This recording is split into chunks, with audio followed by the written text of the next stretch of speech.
Hi friends, I am Abhishek. Welcome to my YouTube channel the ocean of Shiksha. इस video series में हम 30 और 31 मार्च के current affair MCQ questions discuss करेंगे। तो चलिए स्टार्ट करते हैं आज का डिस्कशन कल के वीडियो के रिकॉल के साथ।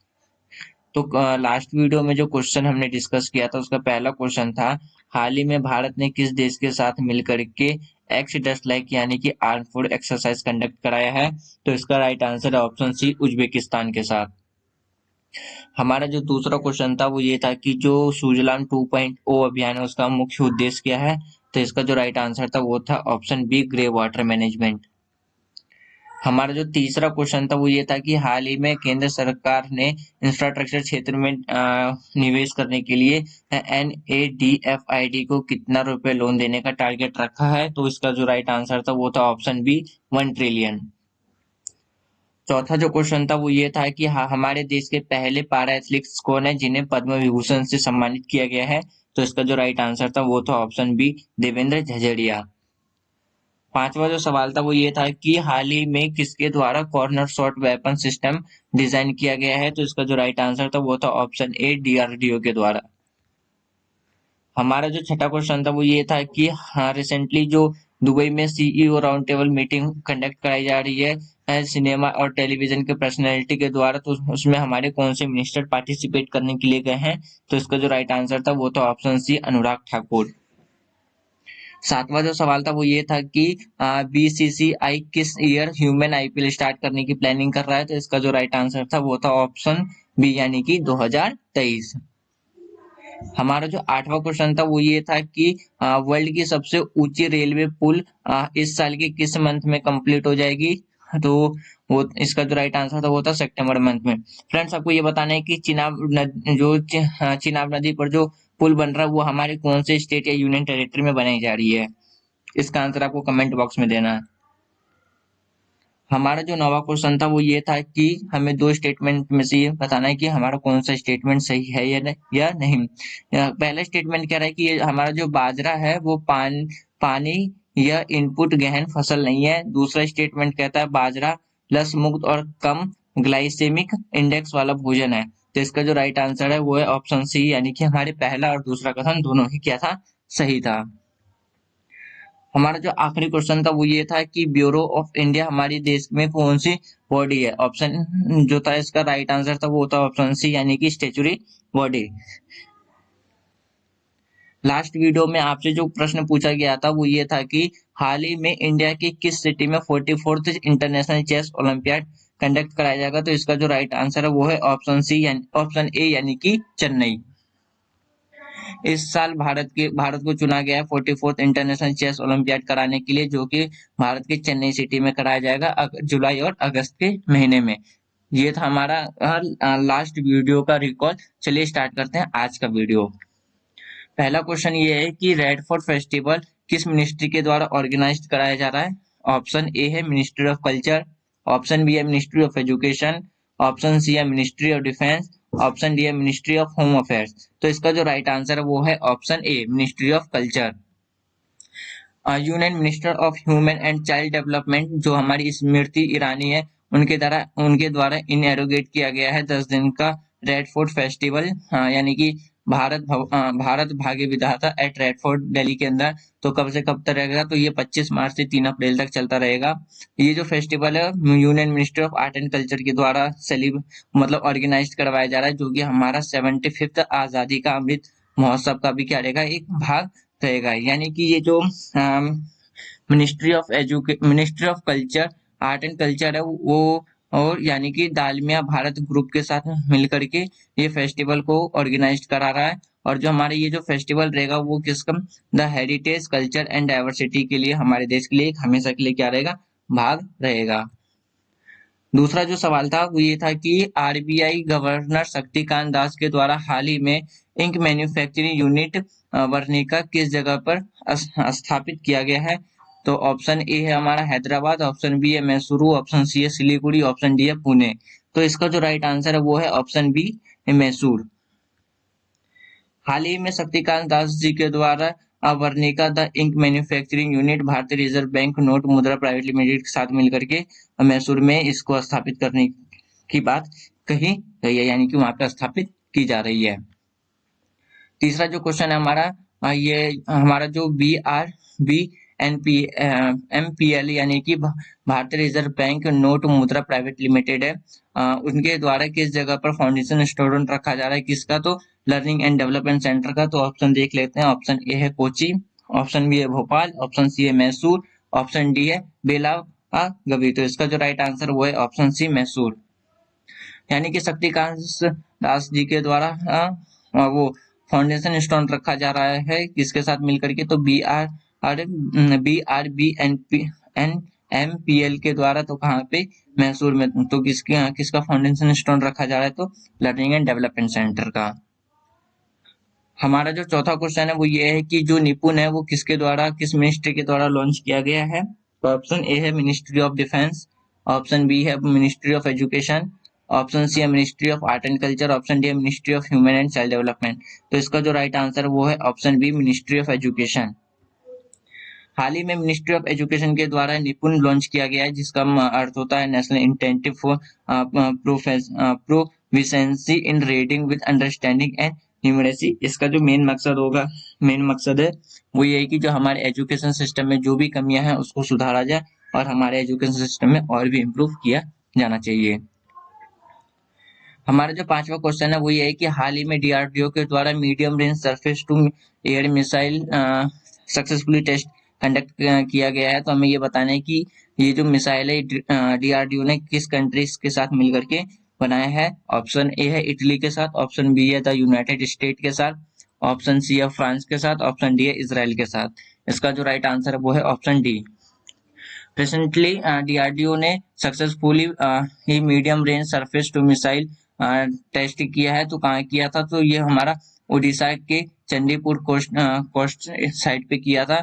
ये जो मिसाइल है डीआरडीओ ने इसराइल के एरोस्पेस इंडस्ट्रीज के साथ मिलकर के बनाया था, इसलिए इसका जो राइट आंसर था वो था ऑप्शन डी यानी कि इसराइल। छठा जो क्वेश्चन है वो ये था कि Indian agriculture toward book जो नीति आयोग के द्वारा लॉन्च की गई है वो किस इंस्टीट्यूशन का है? ऑप्शन ए है यूएनईपी, ऑप्शन बी है एफएओ, ऑप्शन सी है नाबार्ड, ऑप्शन डी है आईसीएआर। तो इसका जो राइट आंसर है वो है ऑप्शन बी यानी कि एफएओ। हाल ही में union minister of agriculture and farmer welfare Narendra Singh Tomar ने एक बुक रिलीज किया है, जिसका जो टाइटल है वो ये रहेगा इंडियन एग्रीकल्चर टूवर्ड 2030। इसका जो pathway for enhancing farmer income neutralization security and sustainable food and farming system रहने वाला है। ये जो बुक कैप्चर रहेगा इसमें हमें क्या देखने को मिलेगा? तो outcome of dialogue by NITI Aayog and ministries of agriculture and farmer welfare and fisheries, animal husbandry and dairying and facilitated by food and agriculture organization के साथ मिलकर क्या किया गया, इसको बनाया गया, जो कि हमें कहाँ देखने को मिलता है? यूएनओ का जो एक क्या है मतलब एक पार्ट है। सातवां जो क्वेश्चन था वो ये था कि किस स्टेट और या किस स्टेट या किस यूनियन टेरिटरी को हाल ही में थर्ड नेशनल वाटर अवार्ड से सम्मानित किया गया है? तो इसका जो राइट आंसर वो है ऑप्शन सी यानी कि दिल्ली। रिसेंटली रामनाथ कोविंद जी के द्वारा तीसरा नेशनल वाटर अवार्ड दिल्ली को दिया गया है। ये जो हमारा नेशनल वाटर अवार्ड है वो किस लिए? तो रेन वाटर कैंपेन 2022 के लिए इसको लॉन्च किया गया था जल शक्ति अभियान के अंदर में। तो जल शक्ति मिनिस्ट्री के द्वारा किया गया था। तो इस साल जो अवार्ड दिया गया वो दिल्ली को दिया गया है, जो कि हमारा 30 नवंबर तक क्या रहेगा? कंटिन्यू रहेगा। हमारा जो आठवां सवाल है वो ये था कि किस कंट्री के द्वारा भारत को हाई रिस्क ट्रेवलिंग से घटा करके लो रिस्क लेवल ट्रेवलिंग पर ला दिया गया है? तो ये कोविड-19 के टाइम पे किया गया था। तो ये इसका जो ऑप्शन देख लेते हैं। ऑप्शन ए है फ्रांस, ऑप्शन बी है यूएसए, ऑप्शन सी है यूके, ऑप्शन डी है जापान। तो इसका जो राइट आंसर है वो है ऑप्शन बी यानी कि यूएसए। रिसेंटली यूएसए को भारत को हाई रिस्क लेवल ट्रेवलिंग से घटा करके लो रिस्क लेवल पर लाके रख दिया गया है, जिससे कि अब इंडियंस इजिली यूएसए की ट्रेवलिंग कर सकते हैं। तो ये एक इंडिया के लिए गुड न्यूज है। उस टाइम भारत को यूएसए ने बढ़ते हुए केस को देख करके इंडिया को हाई रिस्क लेवल पर जाके रख दिया था। हमारा जो नवा क्वेश्चन है वो ये था कि हमें कौन सा स्टेट और या कौन सा यूनियन टेरिटरी है जिसमें से जो ट्राइब्स हैं, ट्राइबल्स कम्युनिटी है, उसको आइडेंटिफाई नहीं किया जा चुका है। तो पहला है हरियाणा, दूसरा पंजाब, तीसरा दिल्ली, चौथा पौंडीचेरी। ऑप्शन देख लेते हैं। पहला ऑप्शन है पहला, दूसरा एंड तीसरा। ऑप्शन बी है दूसरा, तीसरा एंड चौथा। ऑप्शन सी है पहला, दूसरा एंड चौथा। ऑप्शन डी है पहला, दूसरा, तीसरा, चौथा। तो इसका जो राइट आंसर है वो है ऑप्शन डी, यानी कि चारों, पहला, दूसरा, तीसरा एंड चौथा। हाल ही में सुप्रीम कोर्ट ने केंद्र सरकार से कहा है कि जितने भी जो शेड्यूल ट्राइब कमेटीज हैं उन सबको आइडेंटिफाई किया जाना चाहिए। और अभी तक भारत में टोटल 700 ट्राइब कम्युनिटीज को ही नोटिफाई कर रखा है, जिसमें से सबसे ज्यादा जो कम्युनिटीज को आइडेंटिफाई किया जा चुका है तो वो किसमें, तो उड़ीसा में किया जा चुका है।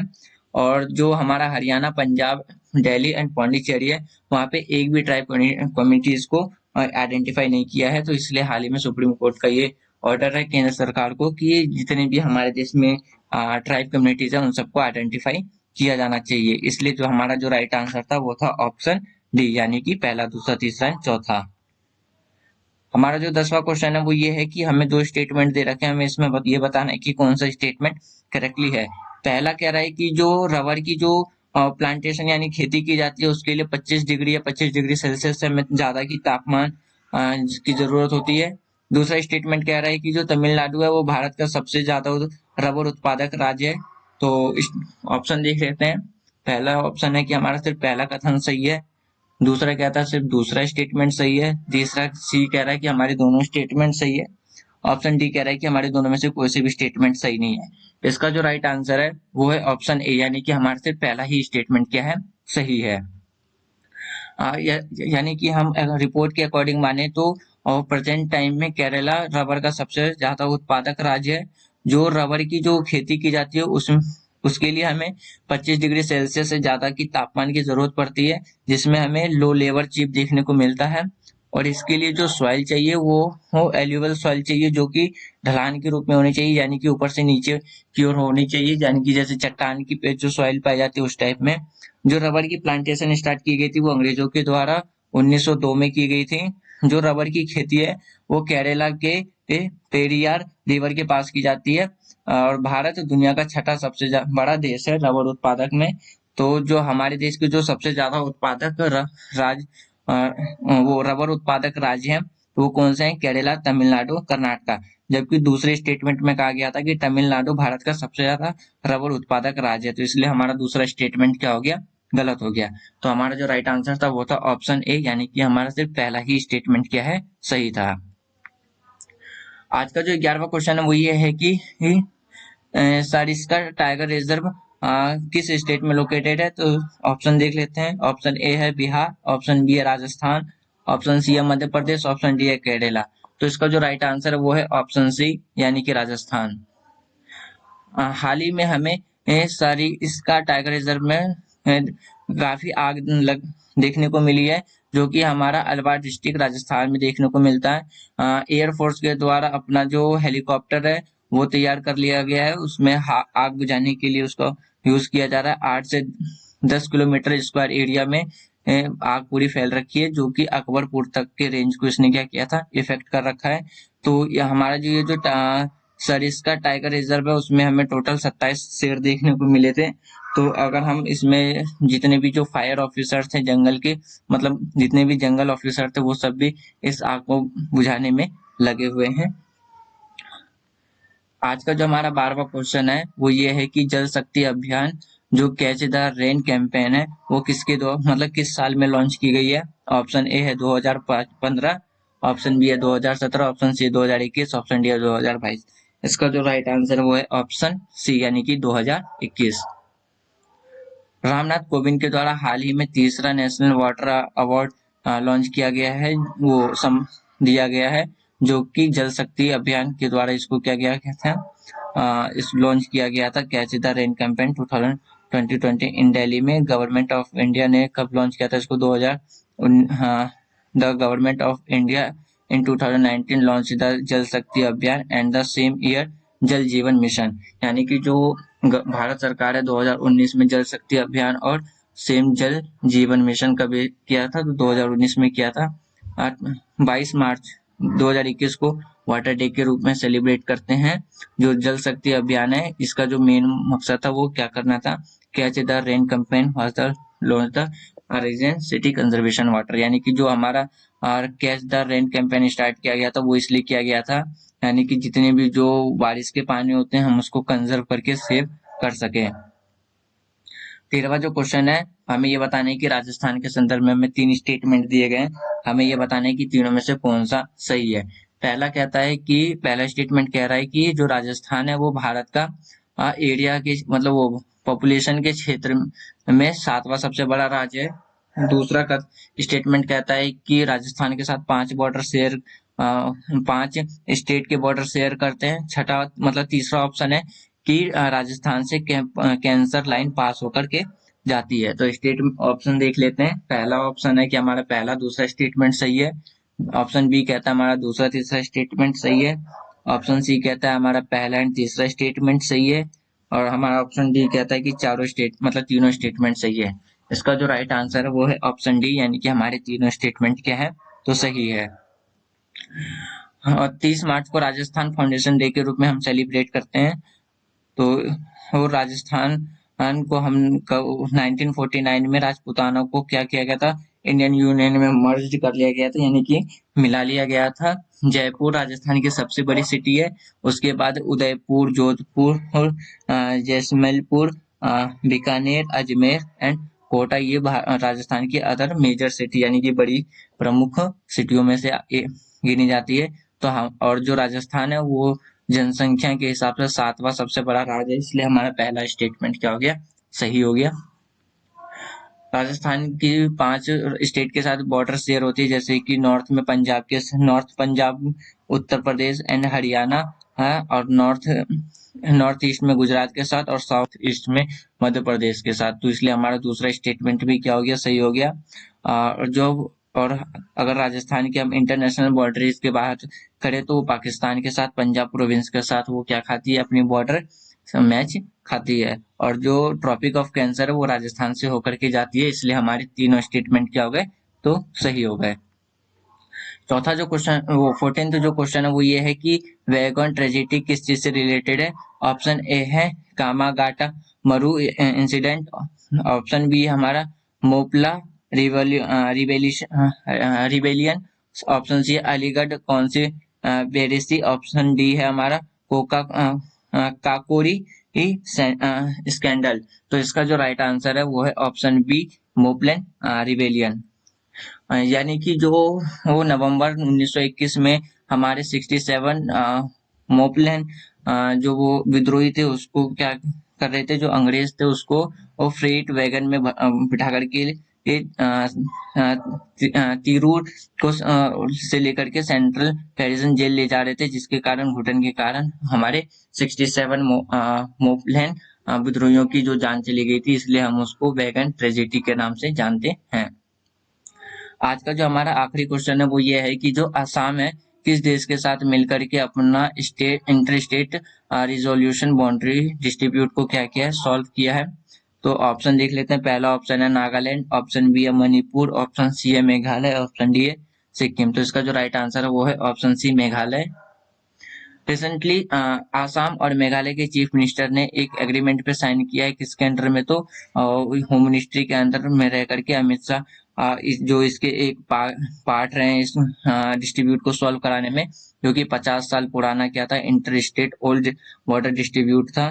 तो अमित शाह ने कहा है कि जो हमने 12 में से 6 इश्यूज को क्या किया है, पीसफुली क्या कर रखा है, शांत मतलब रिसोल्व कर मतलब 12 में से 6 डिस्ट्रीब्यूट को हमने क्या कर रखा है, सॉल्व कर दिया है। तो अमित शाह के द्वारा कहा गया है कि जो आसाम एंड मेघालय हैं, जिसमें से 70% जो बॉर्डर डिस्ट्रीब्यूट है 2 स्टेटों के बीच में, वो हम फ्रीली सॉल्व कर चुके हैं और बाकी की जल्दी ही सॉल्व कर लेंगे।